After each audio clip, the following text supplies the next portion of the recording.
की जोधपुर जेल में रेप की सजा काट रहे बाबा आसाराम को 12 साल के बाद हाईकोर्ट से बड़ी राहत मिली है। आसाराम 12 साल 8 महीने 21 दिन बाद जमानत पर बाहर आएगा।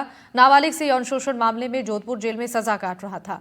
मंगलवार को सजा स्थगित करने और जमानत से जुड़ी याचिका पर सुनवाई हुई। दोनों पक्षों को सुनने के बाद बेंच ने आसाराम को राहत दे दी है। आसाराम को 31 मार्च 2025 तक अंतरिम जमानत मिली है। आपको बता दें कि अपने ही गुरुकुल की नाबालिग छात्रा से यौन शोषण के मामले में आसाराम को अंतिम सांस तक कठोर कारावास की सजा मिली हुई है। जोधपुर सेंट्रल जेल में बंद है और सजा काट रहे आसाराम को राजस्थान हाईकोर्ट की डबल बेंच से बड़ी राहत मिली है। राजस्थान हाईकोर्ट से अंतरिम जमानत मिलने के बाद निजी आरोग्य अस्पताल के बाहर समर्थकों का जमावड़ा लग गया। समर्थकों ने खुशी के मारे पटाखे फोड़े और जमकर नाचे। इस दौरान आसाराम ने अस्पताल की खिड़की से अपने समर्थकों का अभिवादन किया। बता दें कि अंतरिम जमानत मेडिकल ग्राउंड पर मिली है। इससे पहले सुप्रीम कोर्ट भी गुजरात में चल रहे बलात्कार केस में आसाराम को मेडिकल ग्राउंड पर अंतरिम जमानत दे चुका है। जमानत सशर्त मिली है और बाबा आसाराम राजस्थान पुलिस के जवानों की सुरक्षा में रहेगा।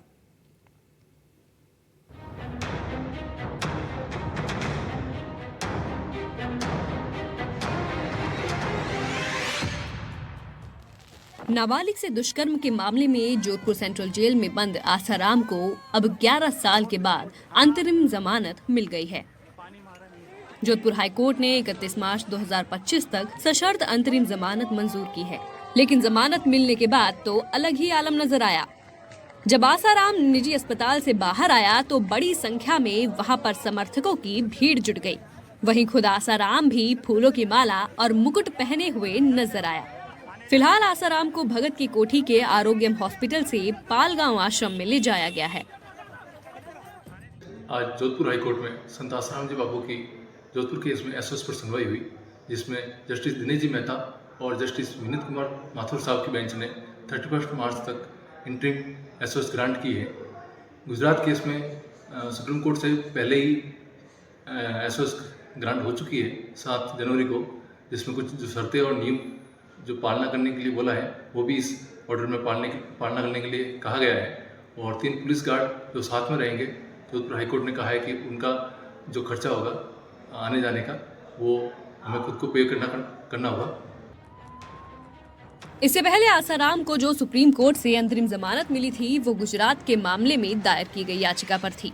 जोधपुर हाईकोर्ट में अंतरिम जमानत की शर्तों में अनुयायियों से नहीं मिलने, साधकों से समूह में मुलाकात करने और प्रवचन नहीं करने के साथ साथ 3 गार्डों को साथ रखने के निर्देश दिए गए हैं। इन गार्डों का खर्चा भी खुद आसाराम ही उठाएगा। आपको बता दें कि आसाराम के खिलाफ 14 अगस्त 2013 को अपने आश्रम में गुरुकुल की नाबालिग शिष्या के साथ यौन शोषण का आरोप लगा था। इसके बाद 2 सितंबर को आसाराम को इंदौर के आश्रम से गिरफ्तार करके जोधपुर लाया गया था। 25 अप्रैल 2018 को जोधपुर की स्पेशल पॉक्सो कोर्ट ने उसे दोषी ठहराते हुए उम्र कैद की सजा सुनाई थी। आसाराम को अब तक 3 बार पैरोल मिली है, जो कि पिछले साल 7 अगस्त को 7 दिन के लिए मिली थी। इसके बाद 11 नवंबर को 30 दिन के लिए मिली। इसके बाद 15 दिसंबर को 17 दिन की पैरोल मिली। वहीं अब आसाराम को 7 जनवरी 2025 को भी सुप्रीम कोर्ट से अंतरिम जमानत मिल गई। आसाराम जोधपुर और अहमदाबाद के 2 अलग अलग दुष्कर्म मामलों में आजीवन कारावास की सजा काट रहा है। इससे पहले जोधपुर मामले में भी 12 बार कोर्ट में जमानत याचिकाएं खारिज की जा चुकी थी। जोधपुर हाईकोर्ट ने आसाराम का उपचार करवाने के लिए अंतरिम जमानत दे दी है। इस मामले में पीड़िता के वकील ने कोर्ट के फैसले का विरोध किया है। जोधपुर से अरुण हर्ष के साथ जयपुर से सुशांत पारिक की खास रिपोर्ट।